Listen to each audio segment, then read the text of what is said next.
Listener discretion is advised. The RPGeek Podcast is made by friends with varying opinions, political, and religious beliefs. Nothing we say should be taken as an attack on anyone or anything in particular. In addition, we like to say naughty words and make jokes that may come off as offensive to some people. Please enjoy.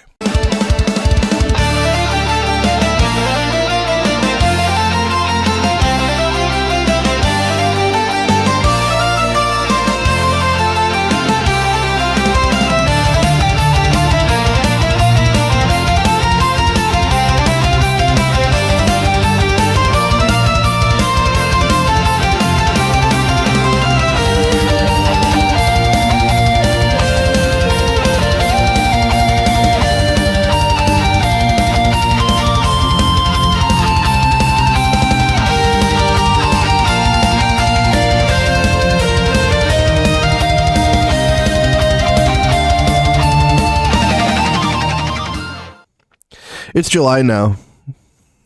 That's how I'm going to start this. It's July now. So that means new games. New games, new month, new me. Do you? New me. Wow. Yeah. How was your June? I don't remember half of it, so it was okay. Yeah, I'm about the same. I don't remember half of my June either. I feel like it was all a blur. Horrible, horrible blur. Anyway, time to talk about happy things. This was going to be another shorter one, but it's July. Woohoo. Woohoo.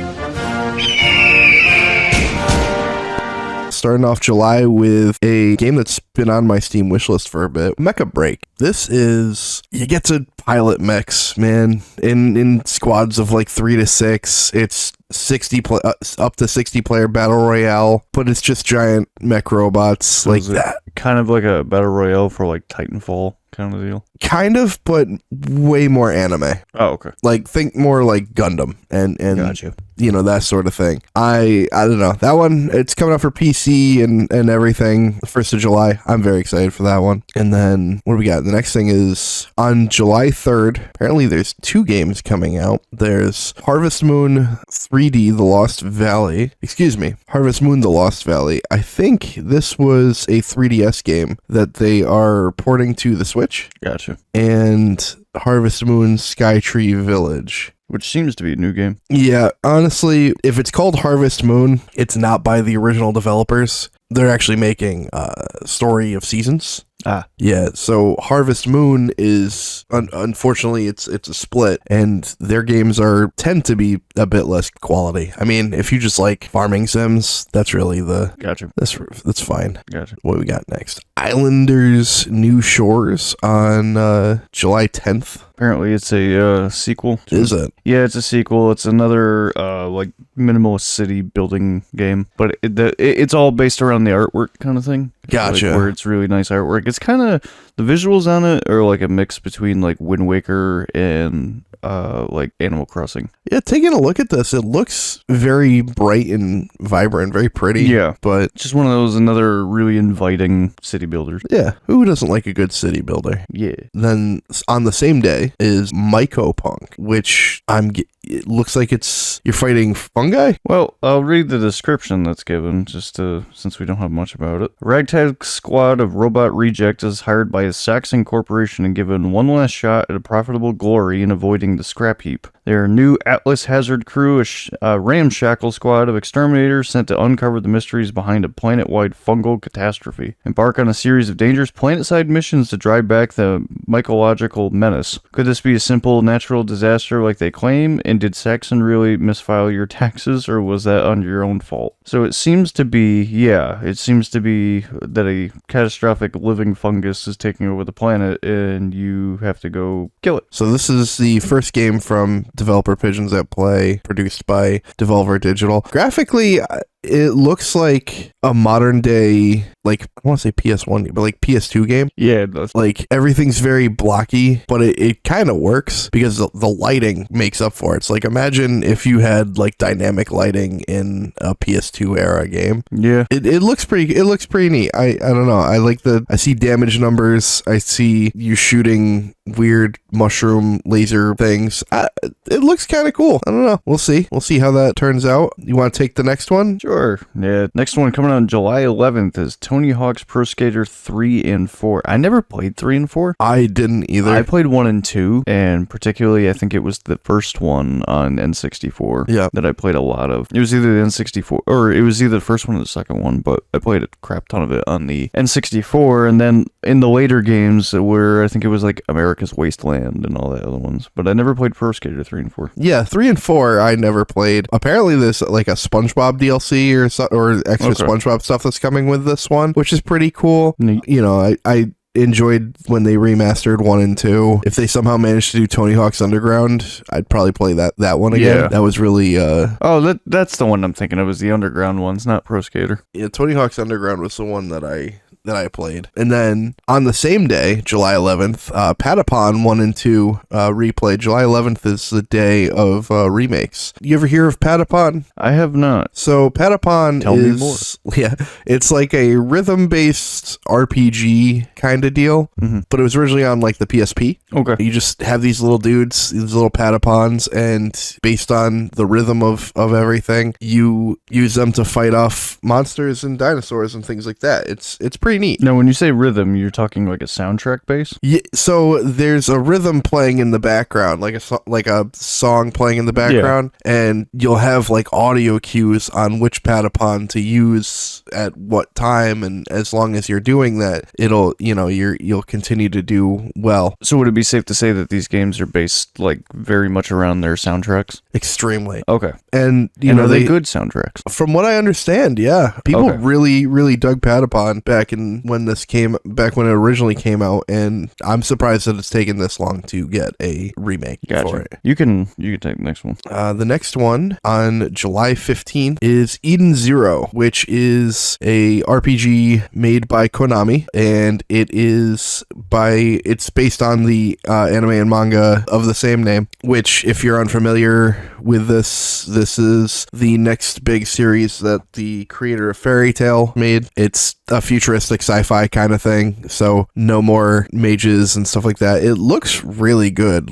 Like, graphically, it looks like an anime thing. It's an action RPG, which is cool. I'm so sick and tired of anime games being fighting games. So I think RPGs fit anime games way better than fighting games tend to. Sorry to Dragon Ball Z, Naruto, and Bleach, but you go back to the PS2 era, Full Metal Alchemist was a fantastic game that people who didn't even watch the anime could have enjoyed. So Eden Zero is coming out. It looks really cool. It's an action RPG, so it's still kind of a fighting game, but you get more equipment and things like that you can do with it. And I'm guessing from what I see, it's not entirely the same thing as, like, you're not just following the story of the anime or the manga. It looks like it's expanding upon that. Okay. Whether or not it's canon to it or not remains to be seen, but that's exciting. And then I'm gonna take this one as well. Same day, July 15th is a game that I'm extremely happy about, and it's a game that I never thought would exist ever again, and that is Neverwinter Nights 2. They've somehow found the code and enhanced it. The reason why I'm excited for this one is for years, including when the original Neverwinter Nights Enhanced Edition came out,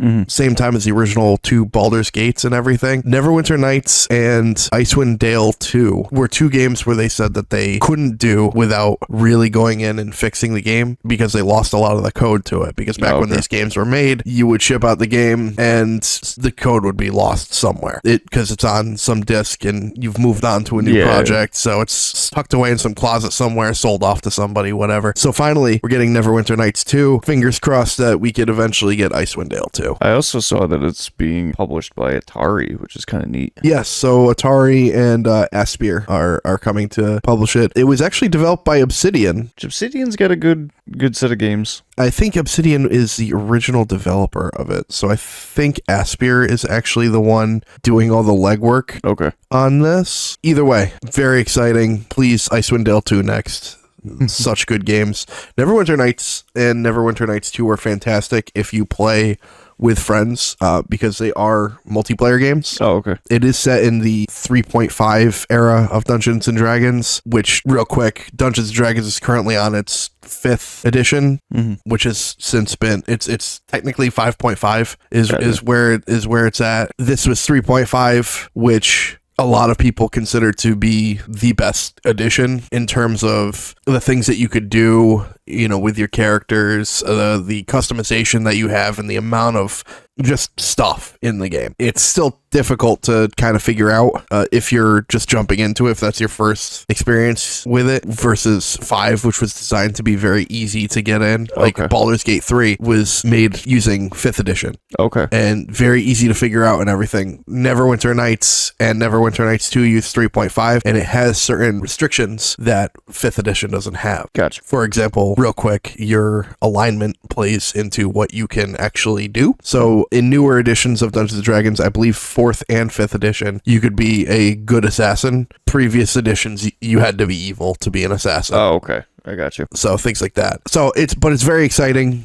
Grab your friends, play Neverwinter Nights 2. Very, very happy for that. You got the next one? Yeah. So same day. The next game, same day, July 15th, mid-month. So Ready or Not is a game that has come out on PC. It's been out for a while. Anybody who's ever played it, including myself, the game is insanely difficult. It is now coming out for console. To all the console players that are excited about this game, don't get too excited because it is really hard. Essentially, you get put on these missions as a different form of rescue team, whether that be SWAT or FBI CAT or whatever it is. But you have like a kit you can build, your full kit, weapon dependent, and all these other things. But you have to go into either whether it's a hostage rescue or in any other situation, very much kind of Rainbow Six Siege, but much more difficult because you have to determine as a law enforcement officer when you enter into a building who is a threat and who isn't. And you're graded based on who you kill, who you take, blah, blah, blah. You also have to collect evidence and weaponry along the way to kind of prove that the area that you're going into has criminal activity. But if you walk into a convenience store that's getting robbed, or a hostage situation in a convenience store, and there's a civilian that happens to have a weapon that is defending themselves versus an actual assailant that has a weapon, you have to determine right on the spot who is doing that. And also, this is a very realistic way of dealing with it. Depending on where you get hit by a round, could be the end of your mission, or you having to bandage yourself. Essentially, it is a very realistic aspect that even if you get hit in the chest with a plate, it could really damage you. Just like in real life. I mean, you can break ribs and everything getting hit by a bullet with a bulletproof vest. It feels very much like a game that has now come out called Body Cam. Oh, yeah. But it's not. But it does feel like you're operating through a body cam. The game is very, very difficult, and it is designed to challenge your decision-making skills within microseconds. That's cool. I'll have to check this. I think this is on my wish list. Ready or Not is... the title is literally perfect for it, because either you're ready or you're not, or even if you are... doesn't matter. They're coming. Yeah. But the missions do get progressively harder. You can go all the way up to you have to take down a cartel hideout, which can have several chambers and tunnels and all this different aspects to it. It's incredibly difficult. You have to do ammo management because the ammo is very realistic to it. Also, one little aspect to all you COD players that are getting ready to play, you can't just spam reload and it'll automatically refill. You have a certain set of mags, and depending on how many rounds you use in that mag, if you do switch mags, if you have 14 rounds in a mag left and you switch to a 30-round mag, you still have that 14-round mag, but if you just keep spamming reload, you're just going to have all these lesser and lesser mags until they're empty kind of thing. So you have to be very ammo management and make sure you fully use your mags before switching. Cool. I like that. Yeah. It is exciting, but for console players, it could be difficult. And I say this for the one reason only, is that most console players play on a lower sensitivity than mouse and keyboard. Yeah. And being able to make a decision that quickly, you're going to have to play with high sensitivity. Yeah. So that's a learning curve like everything else. The next one is July 17th, and wouldn't you know it, just like I said, how anime games, I don't really care for anime fighters. But Hunter x Hunter Nen Impact is coming out, and it's a 3v3 fighter. Interesting. Yeah, it's cool, I guess. It's like Marvel vs. Capcom style fighting, but it's in the Hunter x Hunter anime universe, which, look, people really like Hunter x Hunter. I liked the little bit that I saw. I prefer Yu Yu Hakusho because it's actually done, and Hunter x Hunter I don't know will ever finish. But I mean, it is what it is. That guy married the lady who wrote Sailor Moon, so I can't really say anything. He knows what he's doing. As far as the next one goes, I actually have an interesting thing, and you'll be actually surprised. Yeah. I never saw the movie. I am actually surprised by that. I feel like this would be a movie that you would have seen. Because I love my cheesy 80s movies. Yeah. So, and I never saw, drumroll please, the new game coming up. It's RoboCop Rogue City Unfinished Business. Now, do you know about this game? Because I do not. Yeah, it's like a FPS RoboCop game. You just go through and you have a bunch of 20 or so weapons that you could get, and you have to just fulfill the prime directive. It graphically looks pretty good. It looks gorgeous. Yeah. Really. Like the lighting in this game is gonna be everything. It looks a lot like, and not calling out like Bethesda or anything, but it looks very much like how they designed the new Indiana Jones kind of thing, where it's very like almost very graphically appealing, even though it's just like a mission-based game. Yeah, it looks really good. All the character models look really good. The gameplay looks neat. I like how your targets are highlighted because RoboCop has that function. All of these abilities are really cool. It's super gory, like you would want from RoboCop. Mm-hmm. Yeah, it looks sick. I don't know. I'm not as big into FPSs as I used to be. Yeah, but I'd probably play this. Okay. Fair. Yeah. The next one. Same day. So Donkey Kong Bonanza is coming out July 17th. It's a 3D platformer where you play as Donkey Kong and you could break a bunch of stuff. I guess it's okay. I don't know. It looks... I'm still not entirely sure about it. I don't have a Switch 2. Maybe in July I'll get a Switch 2, but this really isn't one of the ones that I'm very excited for. I got you. I have a funny little story for you, and you'll know what I'm talking about. So that there's where we like go a lot. There's that nice green N64. Oh yeah, has yeah. Diddy Kong Racing on it. So I had somebody walk up to me the other day, and they were looking at it, and they were like, "Oh, I grew up playing this game." I was like, "Oh, that's neat." They're like, "Yeah, on my DS." And I was like, no, you can't grow up playing Diddy Kong Racing on a DS. You got to grow up playing it on the N64. Oh, I mean, the DS version was all right. It took a lot of liberties with the game. Like, it just made me feel old. Yeah, definitely. It makes you. Whenever you hear I grew up on this, and it's something that you remember playing when you were extremely young, and then they mention that they played it on something that came out like 10, 15 years after. And then I got it ported too. Yeah, that does hurt. It's like if I hear that somebody played their first experience with Ocarina of Time when they were a kid was on the 3DS, and that hurts my chest. Nothing makes you feel older. Nope. So the next one, same day, July 17th, Neon Abyss 2. Are you familiar with this one? I am not. So this one is a roguelike game where it looks almost like a Metroidvania, like it's a side scroller, almost like Rogue Legacy. Rogue Legacy. Yeah. Rogue Legacy 2 is one of my favorite platformers. Rogue Legacy and Rogue Legacy 2 were very, very good. This kind of looks like that, but instead of being knights, it looks like it's a very futuristic cyberpunk kind of deal. It looks pretty cool. I like it. I like these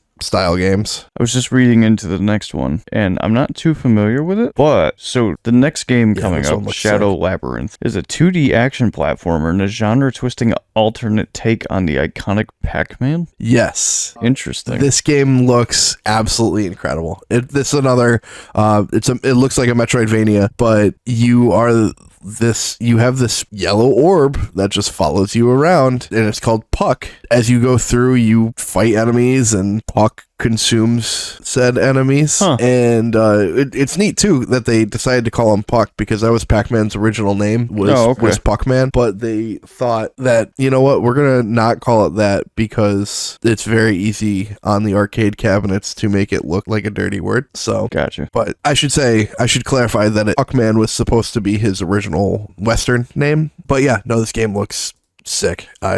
I'm very excited for this one. The next one that's coming out, I didn't ever get into any of these games. I found out about these games a little while ago. Monument Valley 3. Interestingly enough, it is being published by Netflix. Yeah, that is kind of weird, right? Well, Netflix has brought a lot of games onto their platform now, and whether they're little arcadey games or they feel like mobile games kind of thing, they have brought games to their platform. I think they're going to try to expand on that, and it would not surprise me if 5-10 years down the road that they have a whole nother subscription just for a gaming thing, because I mean, initially when they started, I mean, they were a game rental and a DVD rental. Well, I mean, they do need to do something, because their subscribers have dropped off significantly. Yeah, well, I mean, the amount that they charge is ridiculous in comparison, but it's also because they take a lot of money and make home productions with it.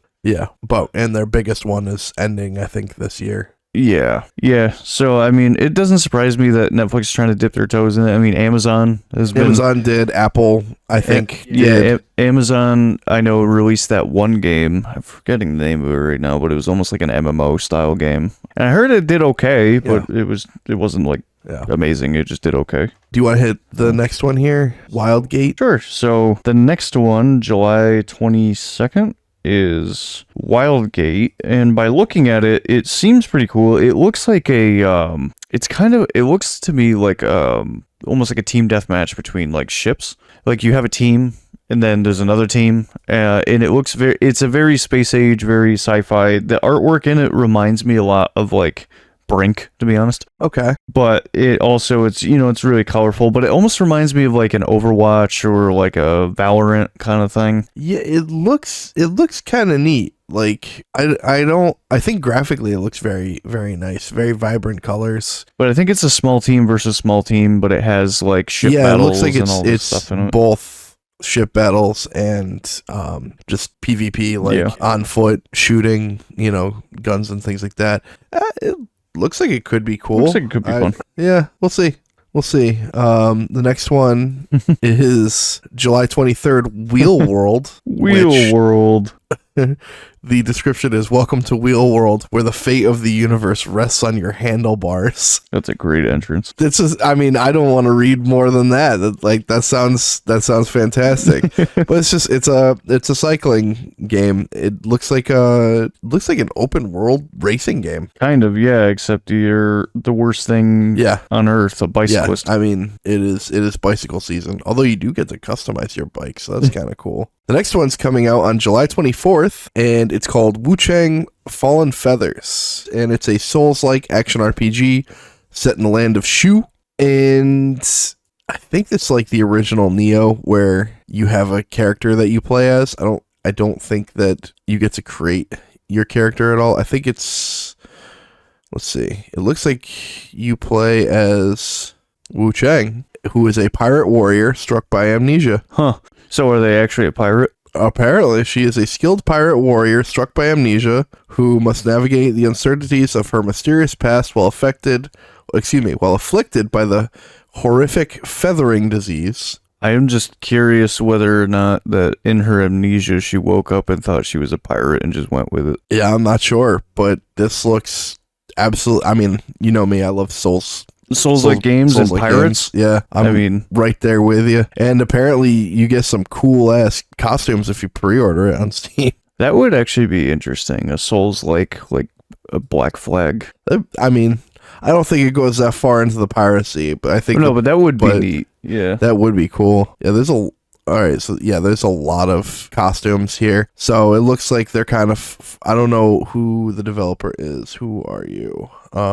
Lindsay is the developer. I believe this is their first game. The game's only gonna be $50, but it looks like it's kind of following in the Stellar Blade category, where you play as a pretty female who kicks ass and has a bunch of different really cool outfits that you could swap into that may or may not give you any bonuses. It looks cool.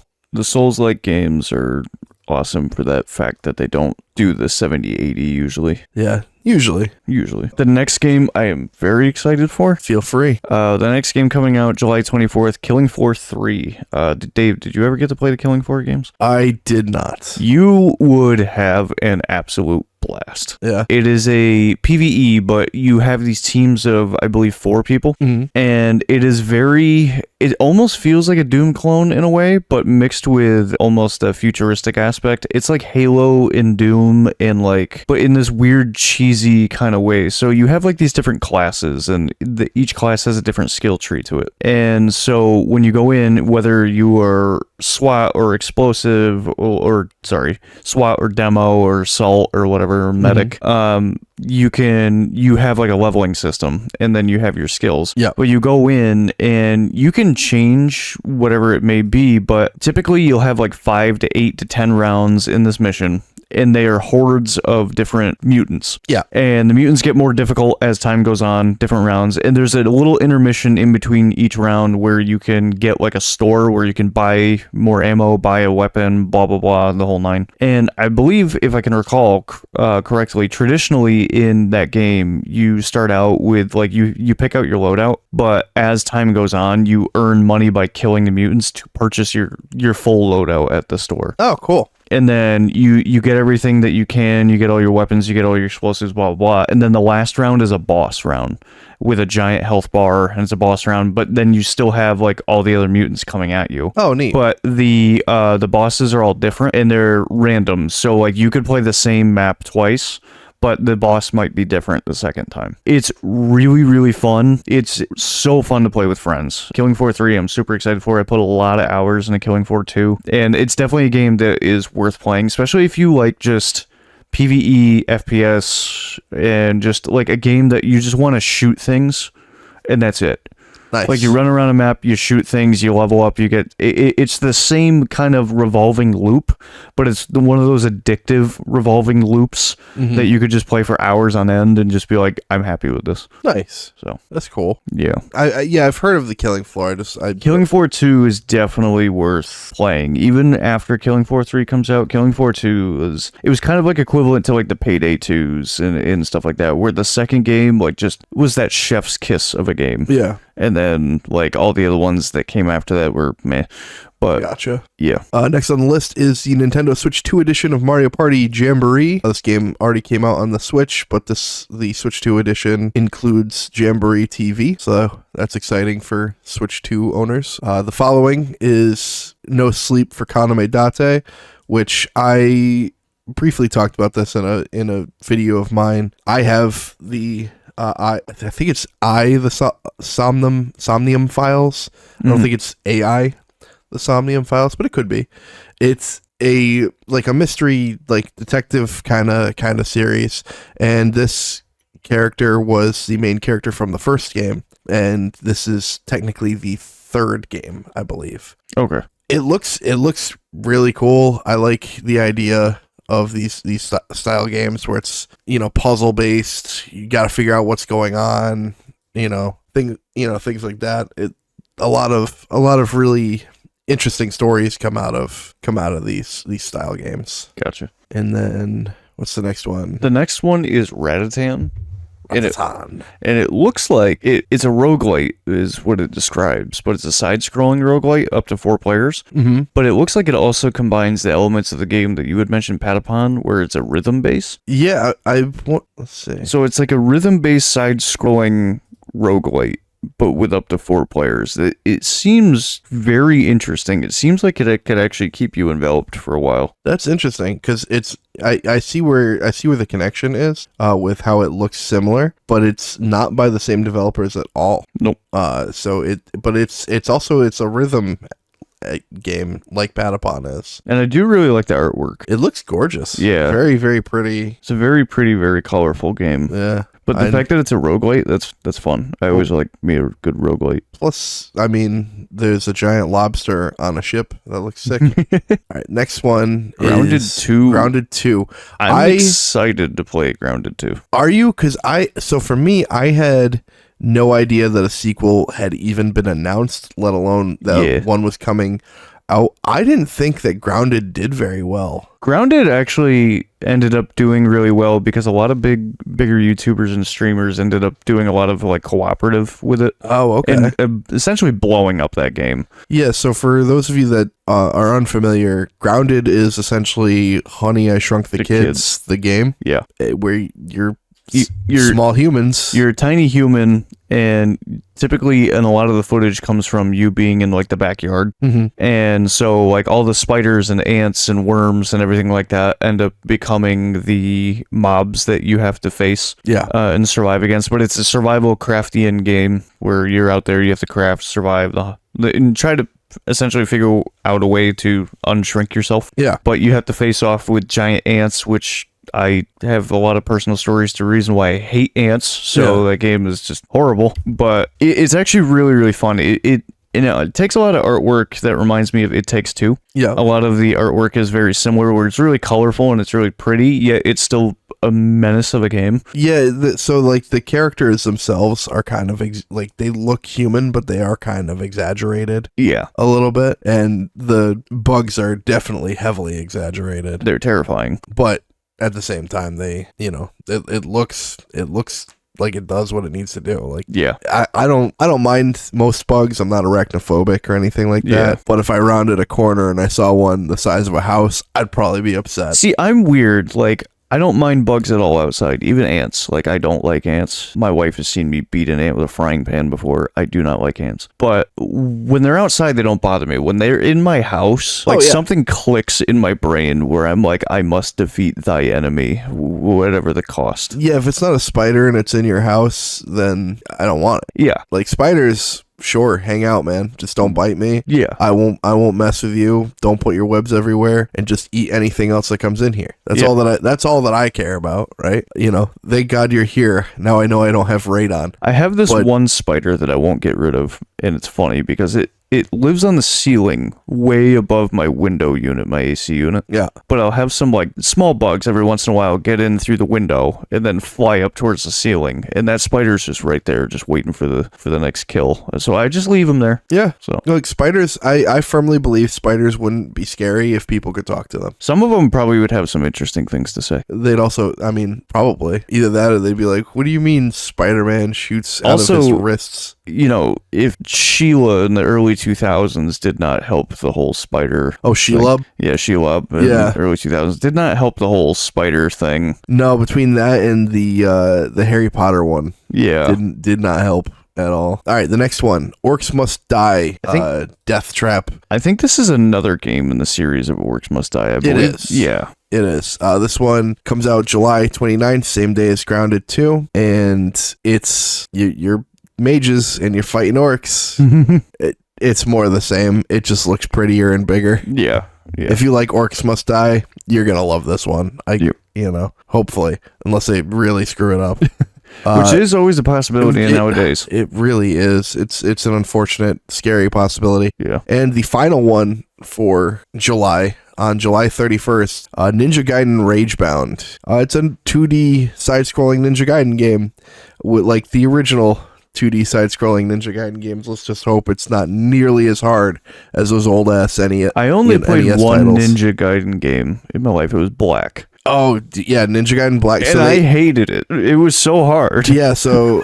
Yeah, those games will just bend you over because they can. There's a lot of Ninja Gaiden that's coming out. Like, Koei Tecmo is really kind of throwing that out there as much as they can this year, which is very exciting. But yeah, you're playing as Ryu Hayabusa once again, but he is in his traditional blue outfit, and this time his hair's flowing. He's got a big ass scarf. He looks more like the guy from Strider. Oh, okay. But gotcha. Yeah, it looks good. It's bloody. It's a side scroller. It's Ninja Gaiden. As far as the list goes, I think I'm most excited for Killing Floor 3 just because of all the memories with with 2. Yeah. Yeah, I had probably over 100 hours in 2. Nice. So I am excited for 3. I just hope it's not like a thing where I did get excited for Borderlands 3 until I played it. Yeah, or like people got excited for Payday 3 and then they played it. For me, it's kind of a draw between Shadow Labyrinth and Wu Chang Fallen Feathers. Okay. I love RPGs. I love Metroidvanias. I love those. A game that I can sink myself into, but it also looks good is really nice. You know, I gotta say, I'm surprised your top wasn't the Dungeons and Dragons one. I'm excited about that, but I did play Neverwinter Nights 2 back in the day, back when it originally came out on old ass early 2000s internet. So I'm excited for that. The problem with the Neverwinter Nights games and why I'm less excited for it is that's a game you have to play with other people. Okay. Versus Shadow Labyrinth and Wu Chang, which are single player. Yeah. You know, as much as I like playing games with other people, it's so much easier for me to just come in and turn on my computer and just start playing the game and not having to be like, hey, so are we partying up? It's why I haven't replayed Baldur's Gate 3 is because I have so many friends who are like, yeah, I would love to play Baldur's Gate 3. This is going to be great. Getting them all together at the same time. It's like I'm trying to run an actual D&D campaign. Yeah, it's obnoxious. So yeah, for me, Wu Chang, Fallen Feathers, and Shadow Labyrinth. But let us know in the comments what games you're excited about. If there's any that, if you're not excited about any of them, why, you know. All I know is that July is too hot, so regardless, I'm going to be gaming. Oh god, yeah, it's gonna be an awfully hot month, especially for us. Yeah. Although we're starting off with some rain, so that could be good. Yeah. Let's just hope it stays cool, but it won't. No, not at all. It's gonna be 800 degrees. And July is also the month of freedom, so happy 4th of July to everybody. Yes, happy 4th of July to all of our fellow Americans and to everybody else. Happy 4th of July. Yeah, you're welcome. All right, thanks for listening, and we'll catch you next time. See you. Bye.